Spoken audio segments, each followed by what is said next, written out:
Welcome back to another episode of the Horsemen Pro Football Talk podcast. This is our Week 5 preview, and I'm Brad. This is Zach. And I'm Heather. And we're glad you're here. First, we want to ask you, if you're watching this, we want to say thank you. We'd like to ask you to hit the subscribe button, then the bell icon so you never miss an episode or miss your chance for the jersey giveaway. If you're listening on your favorite podcast platform, please, when you get the chance, head over to YouTube and help us out. We're trying to reach 1,000 subscribers, and we really would appreciate your help. And like, share, and tell all your friends.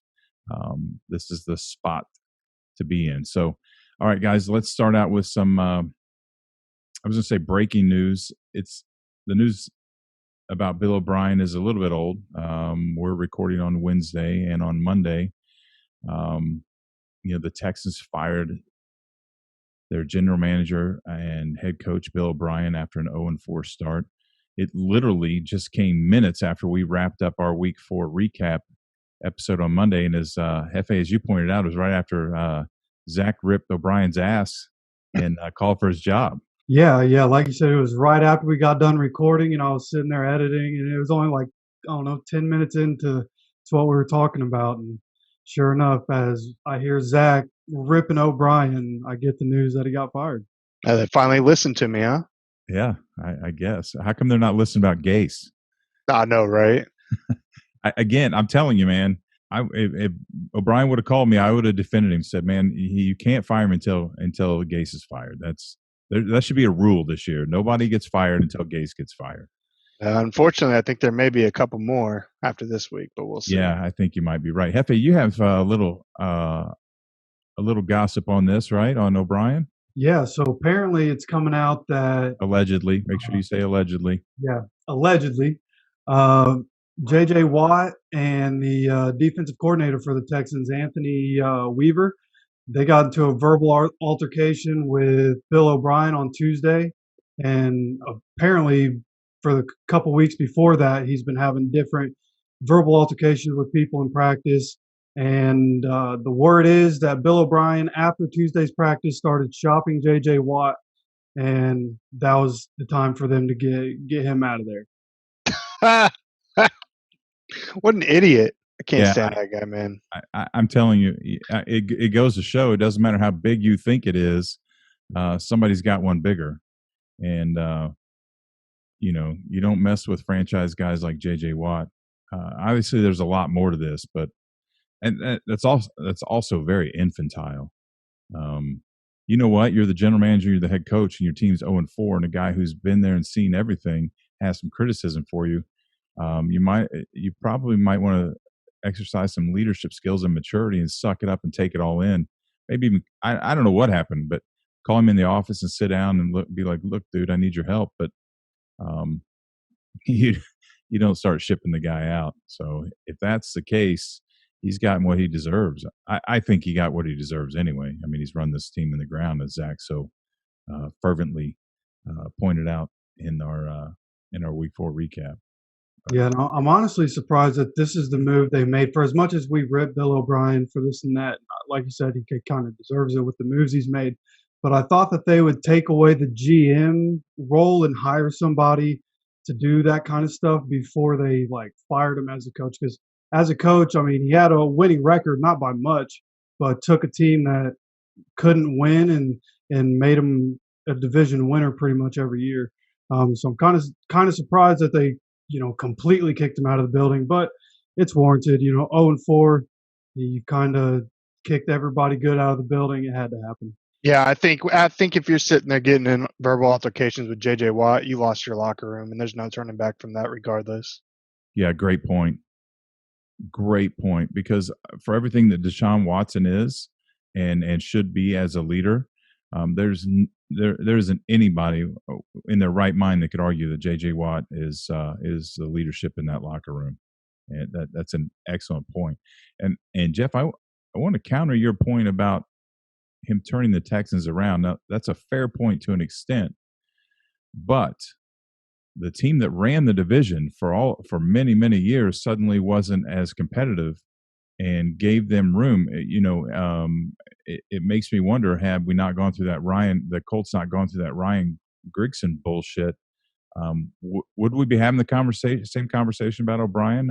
I don't know what the answer is. We'll never know what the answer is. But you know, winning a mediocre division isn't really anything to brag about if you don't have any hardware, any AFC championships or Super Bowls to go with it. And he certainly does not have that. So jury's still out on O'Brien, how effective it is. And we'll talk more about him when we get into the Texans game here in a little bit. But next, I want to move on to the word of the year, COVID. The COVID update. I'm so tired of this word. I know we all are. First, I guess the Patriots had a couple more positive tests. Anybody have any more information on that? Yeah, so like we know, initially it was just Cam Newton that tested positive, but as we also know, the symptoms for COVID can stay dormant in your system for a couple days until they pop up on the tests. And turns out that 3 more people have tested positive for the Patriots. One of those includes the reigning Defensive Player of the Year, Stephon Gilmore.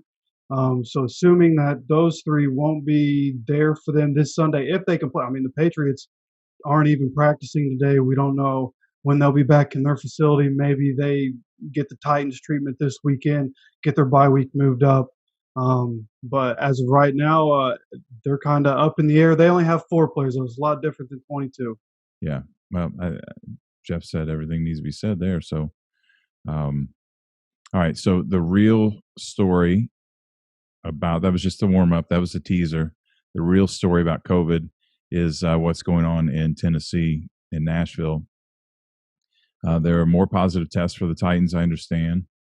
And the Titans game against the Steelers last Sunday was rescheduled for later in the season. I think week 8, is that what I heard? They play week 7 and they moved the Steelers Ravens game to week 8. Okay. So and now we have new positive tests, and they're talking about moving. They were talking about moving this week's game with the Bills. They were talking about moving it to Monday or to Tuesday, kind of feeling. But we have some more juice. This is like we're like TMZ around here. We have some more juice on this story. You want to fill us in on that, Hefe? Yeah, so the Titans, it looked good for a couple days. They had a couple days where they didn't get any new positives, but as of Wednesday morning, they had 2 new positives, so they can't practice. But to go along with that, I think about an hour and a half before we started recording this, it came out. There was a picture going around the internet where the Titans got together, which is breaking the protocol. They got together at some point last week. The day, allegedly, it was the day after the NFL shut them down. Okay, so not even taking any days off. That is definitely breaking the protocol. And they're in my mind, they're not only going to cancel this game, or not push it back. I think they're going to forfeit this, make them forfeit this game because they broke the protocols. They weren't doing what they were supposed to do. So it just makes sense that they forfeit this game. There's no way they play it. Yeah, I hope they forfeit it. I mean, it's a serious issue, and you're blatantly going out of your way, especially if it was the day after the league mandated them to shut down, that you're going to go out there and do a workout together. That's blatant disrespect. I don't see any way how they get out of this one, especially since last week they already had to change around everybody's schedule to accommodate their screw up. So yeah, I hope they do forfeit. That's the key right there. You are compromising everyone else's. I mean, they're already moving schedules. They're already moving games and putting other teams out. I mean, they have a season. They have it blocked. They know what they're looking ahead. They've got it all planned out. They know where their buys are. I mean, and every week that changes with injuries and everything. And now suddenly teams have to scramble. And thank goodness, and Hefe, you and I talked about this, that it wasn't too, I mean, the schedule moves they made weren't too bad. I expect it to be a lot more than that, but you're still, it's a butterfly effect. Everything that happens to a team affects other teams in this league. And now you're getting into playoffs and seedings and the whole thing. So everything needs to unfold as it's designed to unfold. And now if they cancel, they should forfeit the Bills game. The question is, should they forfeit the Steelers game? I don't know. I mean, they broke the rules before the Steelers game, right? True. Yeah. So I don't know. I don't know what the right answer is. It's certainly the NFL has got they got a scandal brewing is what they have, because nobody's going to be happy. It won't matter what happens. Someone's going to have something to complain about. This is crazy stuff. But on a lighter note, here's some more worthless trivia for you guys to put in your pocket that'll never ever get you anything. There has never been a forced forfeit in the history of the NFL. This is history. We're breaking history. The last forfeit on record was in 1921. It was actually the Rochester Jeffersons, the Rochester Jeffersons against the Washington Senators. But the records were so poor at that time that they don't really know who forfeited what happened. It's not actually listed as a forfeit. It was listed as a cancellation. I guess it was common in the 1920s that for a team just not show up, because get this cracks me up. This is probably what the Titans are doing, with the Steelers and the Bills. If a team didn't want to play, they just didn't show up, and the game was canceled. I guess that's an effective way to do it, huh? Well, that's why the Titans fans are still screaming that they're 3-0. They're clinging to that, despite what's going on. But so the league, the schedules were standardized in 1933, and that's when that became, you had to show up at that point. You were expected to, and there were ramifications, obviously, if you didn't. But other than removing games from the schedules in World War II and in the 1982 and 1987 labor disputes, the league has only canceled one other regular season game, and that was on November 17th of 1935, and it was the Boston Redskins and Philadelphia Eagles canceled for severe rain and snow. So there, now you know. Yeah, pretty cool tidbit of history right there. Yeah, I thought it was pretty cool. That's why I rambled so much. All right, let's move on to let's start walking through these games for this week. We got a pretty interesting week. We'll start with the Bucs at the Bears. This is real simple for me, gentlemen. The Bears, their defense is good. The Bucs offense is better. The Bucs defense is good. The Bears offense is not good. Bucs win.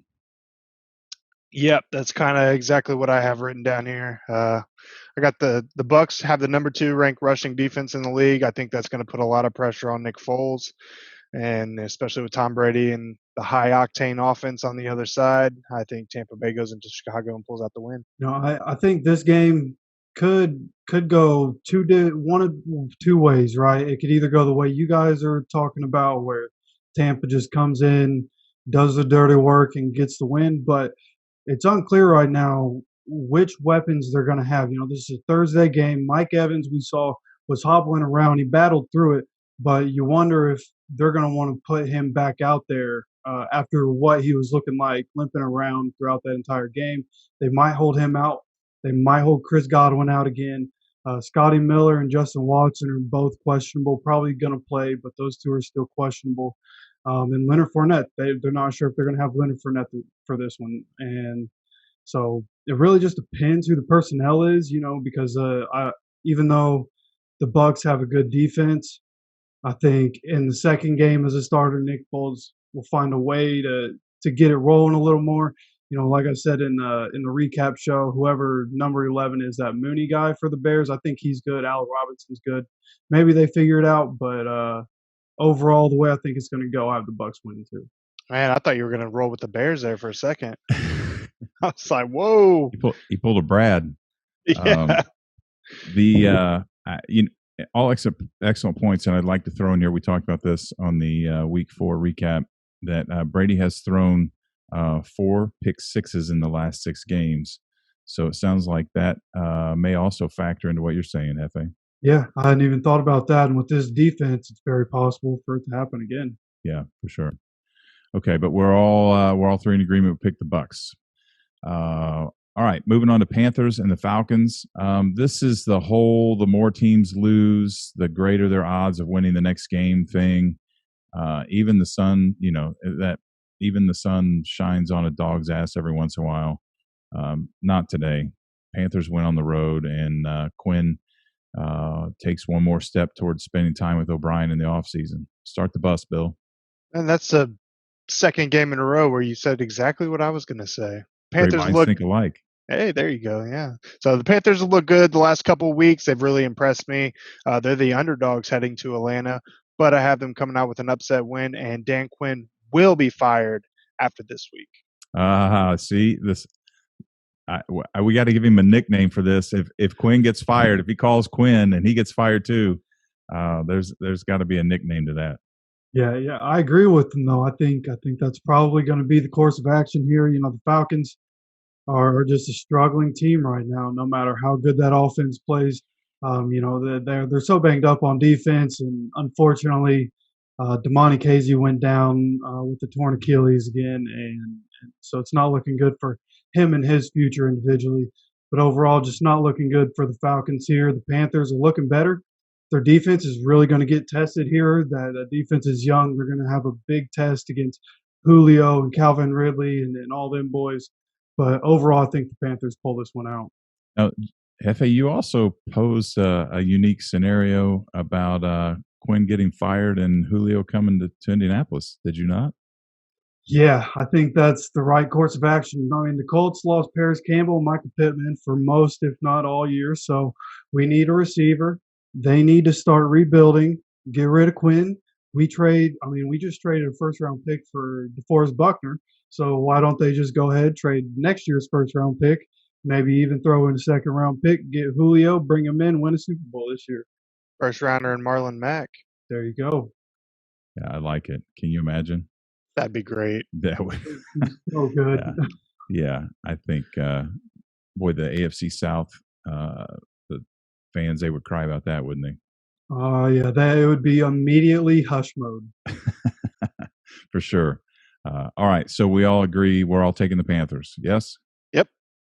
All right. Bills and Titans. Yeah. Are they even going to play? I don't even know. We're just going to move forward. If they do, I got the Bills winning. I'll just throw that out there. Yeah, even if they did play, yeah. Yeah.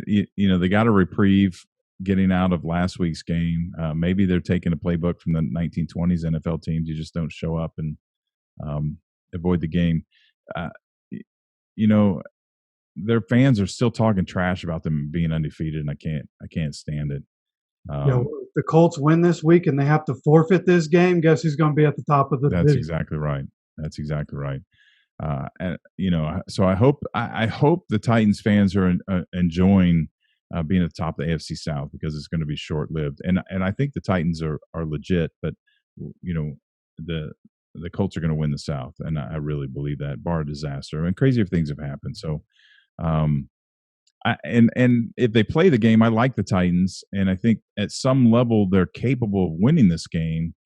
But after struggling, the first three games, and they beat all their teams that they played are all below 500. They've got a combined record of 3-9, won by a total of 6 points. I mean, and now they've got the COVID distraction. Now they've got the scandal brewing. And having a week off this early in the season, I think would probably hurt your rhythm more than help it. And with what Josh Allen and the Bills are doing right now, it's just too much. I mean, the Bills are going to be 5-0 regardless of what happens this week. Yeah, I absolutely agree. Josh Allen and that offense are balling. I think Stephon Diggs leads all receivers in receiving yards too. So, I mean, they're rolling on all cylinders. There's no way the Titans are stopping them either way. No. And it's unfortunate, because I really, when we're doing this, we're really looking each week to see what these teams are made of, and we talk about that. And I really wanted to see what the Titans were going to do against the Steelers, and I really want to see what they're going to do against the Bills, and vice versa. I think the Steelers are legit. I think the Bills are legit, but we need, that's why you play the games, and so it's disappointing to see this working out the way it is. So we can't get a real gauge on what's happening. So, Anyway, we all three agree we're all three taking the Bills. All right, Ravens at Bengals. Now, I know it's on the road. I know the Ravens aren't as efficient offensively as everyone expected. I know Joe Burrow has been impressive his first 4 games, but I don't care. This is a no-brainer. Ravens win. Yeah, Joe Burrow is going to get his first taste of what a Super Bowl caliber defense looks like. It'll be interesting to see how he performs this week. I expect him to throw a couple picks, not play as well as he's been playing. And the Ravens are favored by 13. I think they'll win by at least 3 touchdowns. Ooh, that's a big score. I don't know if it'll be that bad. I said in our fantasy show that I think this defense is going to take advantage of the rookie quarterback, even though Burrow hasn't made mistakes. But this is an opportunistic defense, a lot of playmakers. And, the only quarterback that's been sacked more than Joe Burrow this year is Deshaun Watson. So you can expect for Calais Campbell and all them boys to be getting pressure all day long. It's going to make them have to throw the ball, and Marlon Humphrey's going to jump routes. So I think it's going to be a tough day. Joe Mixon's certainly not going to have 140 yards and 3 touchdowns in this game. So I have the Ravens winning this. Yeah, you brought up some good points. Look, if I was coaching, Jim Harbaugh knows. I think the second week in a row I've said Jim Harbaugh knows more about it than me. But you got a rookie who's feeling like he belongs here. But you brought up the sack stack. They're coming after him all game. It's a great point that you brought that up. Now I'm going to have to pay more attention to this just to watch Burrow get knocked on his ass because they're coming after him. It only makes sense. So good point. All right, we all three agree the Ravens are going to win this one easily. Absolutely. All right, Raiders at the Chiefs. Hefe, if you'd like to close your ears. I didn't know how emotional you were going to get on this one. Carr's playing well. There's no doubt about that. We talked on the Week 4 recap show that the Raiders seem to be emerging as a team that could find themselves in the playoffs if things continue the way they're going. They're doing better than I expected early. And this is an interconference game, and we know that interconference games, all bets go out the window when you play the same team, twice in a year after year. But the Chiefs are at home, and they're the Chiefs, and I will pick them every week until proven otherwise at this point. Oh, you did it again. Interdivisional game, so anything can happen. Like I said last week, I'm picking the Chiefs every week from here on out, pretty much, unless Patrick Mahomes ends up coming down with COVID and he's out, which is a very real possibility because Stephon Gilmore was hugging and kissing all over him last week. So great. Want to keep an eye on that, see what happens. But as of right now, all their tests are negative, and the Chiefs should win this one. Yeah, I think the Chiefs are going to win this one too. I tried to find a scenario where the Raiders could win, but their best shot to win this game is to get Josh Jacobs going in the run game and to play ball control and use the play action. But even if they're able to get up by 2 scores and they win the time of possession, it just doesn't matter because we've seen the Chiefs put up 28 points in a quarter. So it doesn't matter how much they get up. There's just too much faith in the Chiefs being explosive and being able to put up points. So I got to go with the Chiefs here. And just in case most people don't know, which I'm sure they don't, if Mahomes has COVID, then the Chiefs will be relying on journeyman Matt Moore. He'll get the job done. Yeah, he's been a solid backup for years now. Yep. So okay. So we are all in agreement the Chiefs are going to walk away with this one. I'd like to also point out that 97.75% of the participants in the ESPN Pigskin Pickin' have also agreed with this. They've chosen the Chiefs. Yeah, probably a safe bet. That's only 2.25% people think that the Raiders are going to win, and probably all of them live in Vegas. Well, stuff like that, that's how you come up with the upset of the week right there. Yeah, that's right. Hey, maybe they're onto something, though, if they're all in Vegas laying down bets. Maybe. Hey. They might also all be homeless in Vegas. Yeah, that's a good point. All right. Rams at the Washington football team.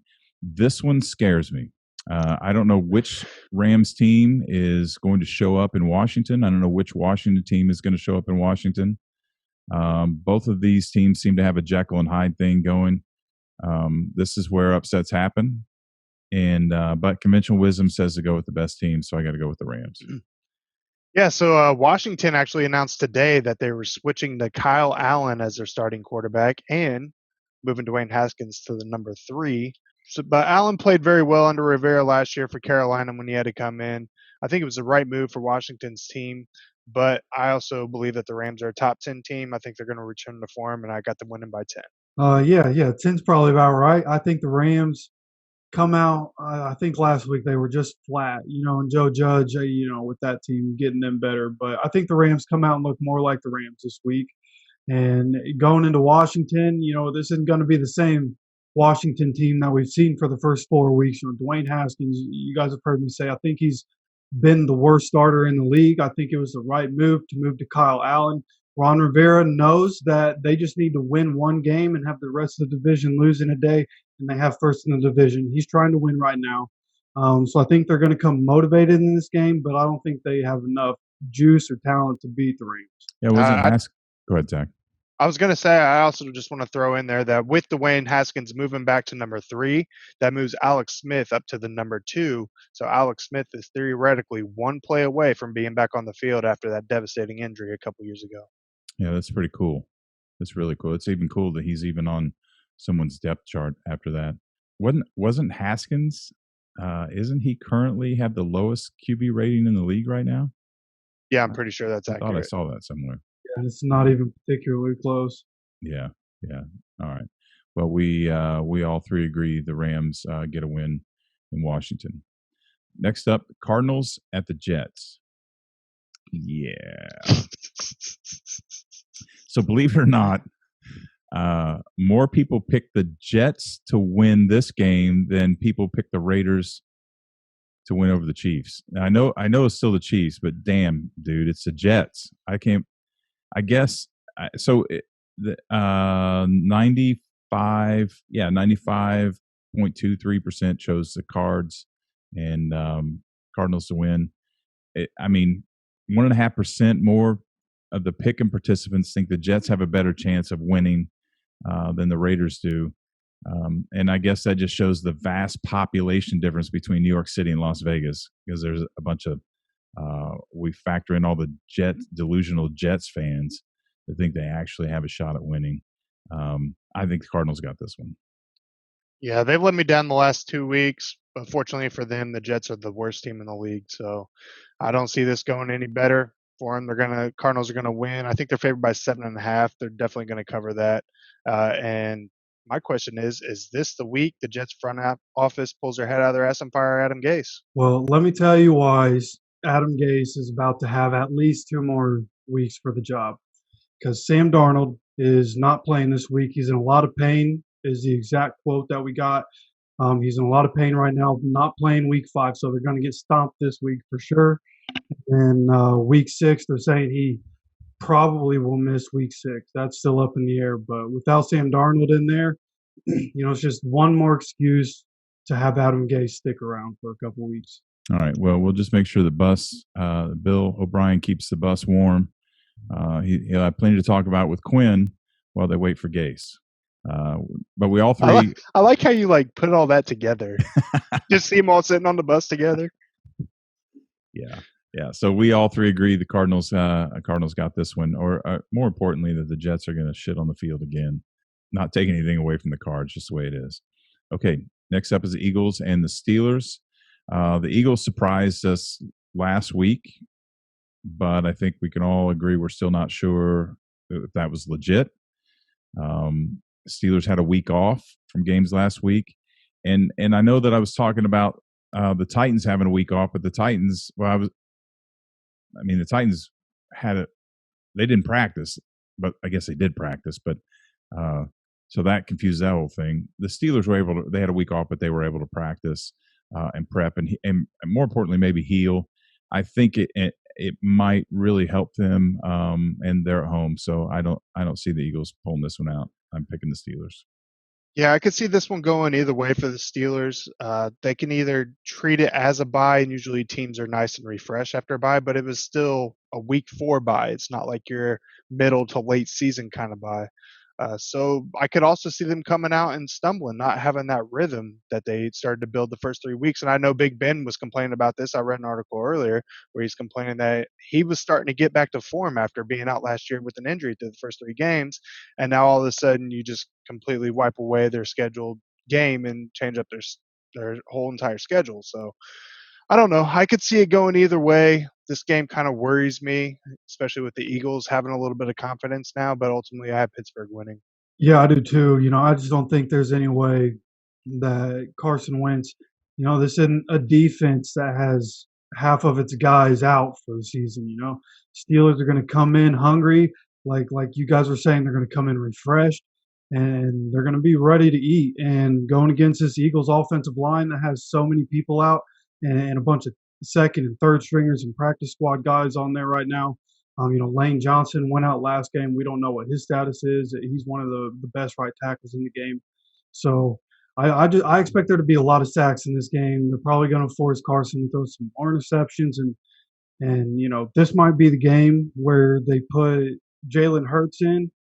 I hope that doesn't happen because I really don't think that what's going on with Philly is in any way Carson Wentz's issue. But the city of brotherly love doesn't have a whole lot of love for losing, so I wouldn't be surprised if they made a change if he gets down in this game. But I have the Steelers winning.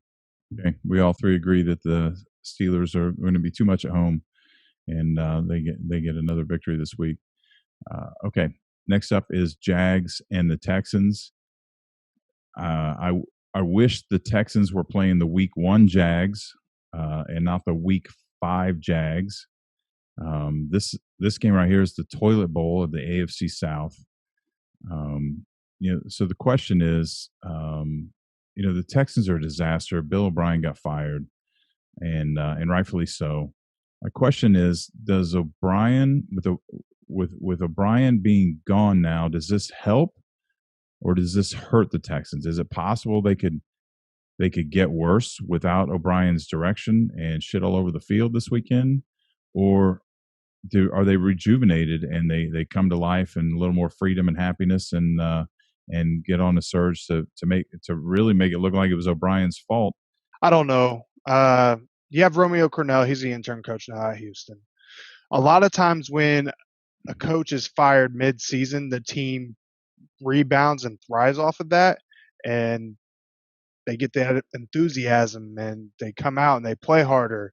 So I think temporarily it will help, but the damage that Bill O'Brien has done to them as an organization, I think long term, I don't see them bouncing back from it. So I think for now they're going to look better, but they're not going to be better throughout the rest of the season. I think losing Bill O'Brien is going to be more detrimental to him because, like I kind of mentioned earlier, for everything we've ever said about him as a coach, he wasn't terrible, but he's been the play caller there, and his system's been there. I mean, Deshaun Watson, the only NFL ball that he's played has been in this system. So it'll be interesting to see if they try to change things and how they try to use who they have, but Brandon Cooks isn't producing. Randall Cobb isn't producing. David Johnson isn't producing. None of the guys he brought in are producing. Will Fuller isn't as open and explosive without D-Hop in the lineup. They're covering him more downfield, putting safety over top of him, taking him away. And I just don't think it gets any better. The defense isn't good either. So I have them losing this game, and going forward, they might win 3 or 4 games this week, but they're definitely going to be a top 5 draft pick. Yeah, and I think I agree with everything both of you said, and my question was really more geared towards this week. I think you both answered that. I think the Texans are at home and they've got a little bit of freedom, and I think there'll be a change in the locker room, and they're home. They got a little bit of hype, and they're playing the Jags, which are just absolutely terrible. So I think the Texans get this win. Oh, so that was the first game where we disagreed with Jeff, right? Yeah, it was. Coming back. Got to separate. Got to separate. So I'm giving them the benefit of the doubt. So maybe they'll get a rally thing. On a side note, let's talk a little bit about. I read some interesting theories about where O'Brien could end up. All right. So the first is back in New England with Beelzebub. Josh McDaniels is the offensive coordinator, so he's not going to go back to the OC position. But there's probably a home for him there if he can move back into quarterbacks coach or whatever, and move back into that organization. There was a conjecture about possibly going to the Dolphins to replace Chan Gailey. Your ass. He better not, or I'll check out of being a Dolphins fan as quickly as I checked in when I moved down here. I don't see that happen. I don't know that Chan Gailey is going anywhere anytime soon anyway. And I certainly don't think I don't think Flores needs that kind of energy, even though there's a relationship there because through Beelzebub and the Patriots organization. The Giants replacing an ineffective and incompetent Jason Garrett, but that's probably a lateral move. Be quite honest, I don't have a lot of faith.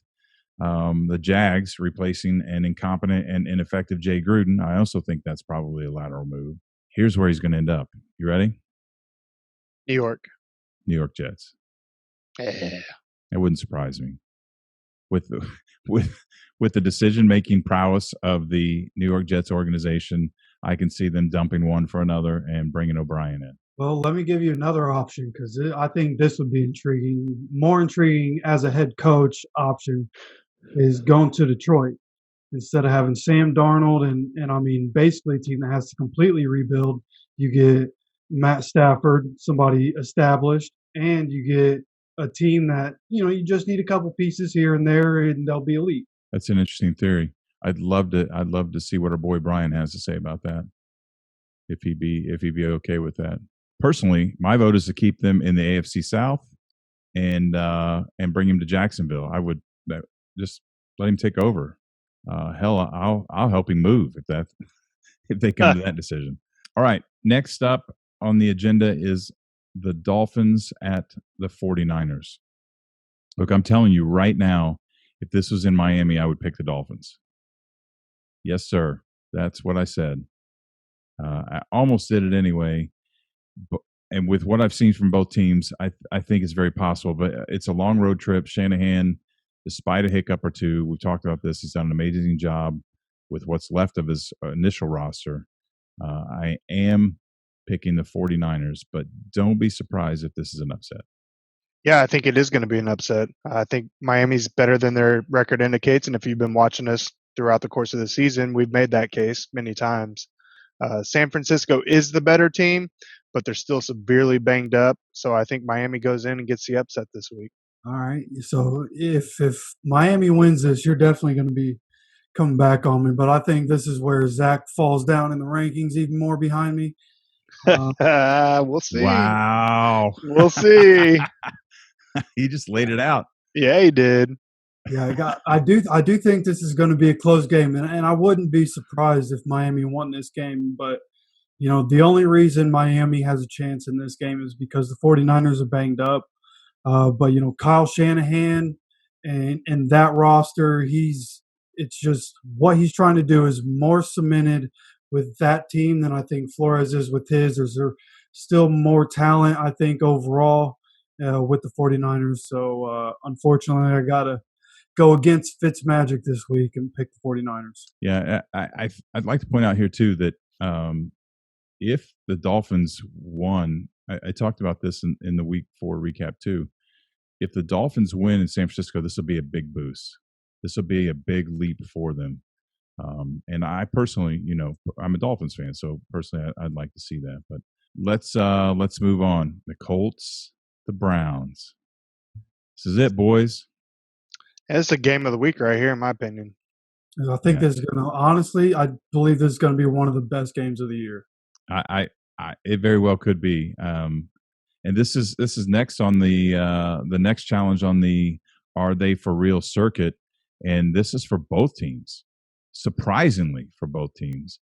The Browns are tied with the Ravens for second in the AFC North. I know I keep saying that, but it's I mean, I want to be fair here. We lambasted the Browns at the beginning of this season. What? Yeah, don't bring us all. Fair enough, kinda. I just, we talked in week 1 or 2 about them shooting themselves in the foot and some of the mistakes they make and underachieving again. But they've really pulled it together, and particularly offensively. I mean, they're ranked first in a lot of categories offensively in the NFL. We can laugh and joke about the Cowboys all we want, but they have, I think they have the actual overall number one offense in the league right now, and the Browns went all the way down there and they stomped all over that big ass star in the middle of the field, and the Colts offense is good, but it isn't near as productive as what Dallas's is right now. And the Colts defense is obviously number one in the league, but the Browns, the Browns, we just talked about their offense is, high powered and leading a lot of categories. This is, the Browns defense is suspect. The games in Cleveland, man, I have gone back and forth and back and forth. I've tried to figure out what is an emotional tie to the Colts organization and what isn't. This is going to be a great matchup, and whoever wins will get a little more respect on Monday. I'm going to pick the Colts. Yeah, I agree with everything you said. I think the Colts defense, the only difference in this game is the Colts defense is going to put a lot of pressure on Mayfield. He's going to make mistakes. The Colts are going to have multi-interceptions here, and I think that's going to be the difference in this game, and the Colts are going to win. Yeah, I'd have to agree. This, like Brad was saying, this is going to be a huge game for both teams. Got to see what both of these teams are made of. Colts number one defense in a lot of ways, but number one run defense. Browns coming into this game, mostly because of what they just did against the Cowboys, but they're coming into this game as the number one rushing offense. So that battle is going to be fun to watch nonetheless. But whoever wins that battle is going to win this game. And I have a lot of faith in what the Colts defense is able to do. They're letting them read and react. They're playing man defense when they need to. They're blitzing at the right times. They're showing bluff looks, but they're letting the corners and the safeties read what they need to, and they're reading and reacting in perfect ways. And like Julian Blackman, the safety for the Colts that took over for Malik Hooker after he tore his Achilles. The way he's playing right now, he looks like he's going to be Defensive Rookie of the Year. And it's not even particularly close. He's already got an interception. He has a couple passes defended. He's playing out of his mind. Xavier Rhodes looks like one of the candidates for Defensive Player of the Year already. DeForest Buckner is wreaking havoc. So is Justin Houston. So there's just so much optimism here, and really just a lot of playmakers on the Colts defense. And I think that's going to be the difference, because the strength of the Browns defense is the pass rush, and the Colts offensive line is the strength of that offense. So I think we'll be able to neutralize that. We're going to run the ball. We're going to time possession them. And I think the Colts come away with the W. All right. Great analysis. So we all three have picked the Colts. I would like to point out that 57% of participants in the ESPN Pigskin Pick'em picked the Browns. I picked my pick before I read that, and I refuse to go back and change it. So it is what it is. All right. Let the haters keep hating. Do what? Haters gonna hate. Let them keep hating. That's right. Tell them, Jeffy. They're probably Texans and Titans fans. All right, Broncos at Patriots. I'm going to keep this real simple. COVID or not, I'm not picking the Broncos against Bills above in Foxborough. The end. So with this whole COVID thing, New England started out the beginning of the week 11.5-point favorites. They're down to only 8 points with Gilmore out. That's still obviously more than a touchdown. I don't think Cam Newton's going to be clear to play this week either. So this game's really a toss-up to me. I was leaning more towards New England with Belichick at home, all that stuff. But I'm just going to throw it out there and just go with Denver this week. Stunning little upset. Yeah, that's a really risky bet right there. And with Cam out and with Stephon Gilmore out, it really wouldn't surprise me. But I just don't think the Broncos are so hurt themselves, and they have enough pieces out of this game I don't think they'll be able to overcome it. Ripien, he looked okay. He was throwing the ball well, but you throw 3 interceptions against the Jets, then I'm going to assume you're going to come into this game probably throw another 2 or 3. J.C. Jackson and Jonathan Jones, they're not bad corners by any means. So I still think that the Patriots defense wins them this game. Yeah, and good point about Ripien. He threw 3 interceptions against the Jets, and now he's going up against one of the greatest defensive minds in the history of the game. That's pretty much probably all we need to talk about. And I think is Brian Hoyer number 2 on the depth chart in New England? He was number 1 last week. Yeah, he started the game as number 1, but they let Jarrett Stidham play. You really don't know. They both turned the ball over a couple times, so it's unclear who's going to be the starter. All right, so New York Giants at the Dallas Cowboys. What a dumpster fire! As a friend of mine he's a Pittsburgh Steelers fan calls it the NFC least. I don't even know where to go with this one. I really don't know where to go with this one. Anybody want to step up? Yeah, I'll go for it. The Cowboys' defense is horrendous. Unfortunately, I think the Giants' offense is worse than that. So I'm going to give the edge here to Dallas because they should blow the Cowboys out with how well Dak's been playing. But wouldn't surprise me if it's a boring barn burner game. I actually expect this to be more entertaining and explosive than I think other people are going to think. But like Zach mentioned, this Cowboys defense it's terrible. It's just terrible. So what better game to get your offense going finally? You have a bunch of new coaches. You're getting these young guys into a new system. You're going up against a division opponent, a really bad defense. What better game to get your offense going, to get Daniel Jones going, Devontae Freeman, get him running the ball well in that offense. And I think the Giants are going to come away with the win here. As good and explosive as the Cowboys offense is, that defense is horrendous. And I think, what we saw from the Giants last week, as much as I think the Rams had an off day last week, I think that was still the Giants picking it up and starting to get rolling with all the new pieces they have. And again, the new schemes that they're doing. So I'm going to take the Giants here this week. All right, so Jeff's calling the Jason Garrett redemption game. Yeah, we can go with that. This is where I take the lead in the pick'em. All right, so Zach and I are choosing the Cowboys. Jeff is going with the Giants. All right. I think that's 3 picks that I have different from you guys. So okay, either I'm going to pull away or you guys are going to be on my tail. Yeah, that's right. All right, Vikings at the Seahawks. The Vikings getting better or not, I'm not picking against the Seahawks, especially at home, until proven otherwise. That's all I got to say about that. Yeah, expect Russell Wilson to put up huge numbers against this 29-ranked Vikings pass defense. The only saving grace for the Vikings is the Seahawks have the 32nd-ranked pass defense in terms of yardage. However, the Seahawks also have the second most interceptions in the league. Plus, they're at home and overall just a better team. I have them winning and covering their 7-point spread. Yeah, I hear a lot of people talking about the Seahawks defense and how bad it's been. But unlike the Cowboys, the Seahawks have had a really tough first quarter of the schedule. They played some really good offenses. So I expect it to get better for them. The Vikings offense, they're no slouches. They're getting Justin Jefferson going. Dalvin Cook leads the league in rushing. And so I think it'll be this is another really fun game to watch this week. But I'm going to have to take the Seahawks here.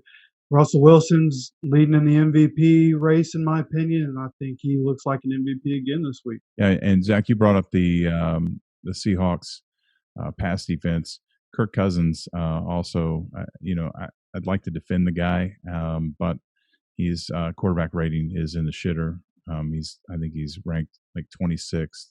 I don't know what his interception rate is, but it's probably not going to bode well for him this week. So anyway, we're all 3 picking the Seahawks.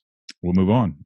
All right, Chargers at the Saints. I was surprised that 92% of the people they picked the Saints.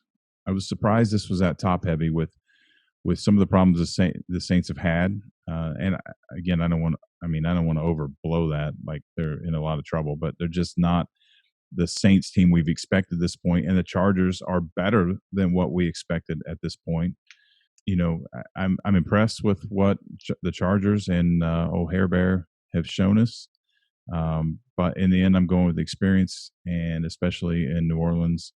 But I do expect this to be a good game. I expect the Chargers to be competitive, and this will be another close one to put in their book. Yeah, I completely agree. I think this is going to be an entertaining game. I think, with both these teams completely healthy and Justin Herbert as a starter, this would have been one of the games of the week, one of the best Monday Night Football games of the year. But there's just too many people out on the Chargers defense, too many of their big time playmakers on defense out to give me confidence that they can stop the Saints any more than the Lions were able to. I think, both teams are going to put up more than 30. I have the final score of this game is 37-33 Saints. But this is going to be a good game. I think Michael Thomas, I believe, is coming back this week. And if Michael Thomas isn't back this weekend, I'm probably going to switch to the Chargers. But as long as Michael Thomas is there, I think the Saints do enough to win. Yeah, so I kind of agree with you. Justin Herbert has looked great so far. I definitely think he's going to be a stud. But like we said, Austin Eckler is out, and I think that hurts their chances at an upset. If Michael Thomas plays, which I think they're probably going to be cautious because the week after they have the bye. So I think they're going to be cautious like the Packers were with Devontae Adams. They're going to hold him out, give him 2 more weeks to heal up. But if he plays, I think the Saints win this easily. If he's out, I think it's going to be very close, but I'm going to give the nod to the Saints. And I will say that the news was, Jeff, you said it, that they may be playing this game in Indianapolis. Yeah, that's right. Apparently, there's a hurricane, Hurricane Delta, moving in, and it's projected at the moment to sweep through New Orleans.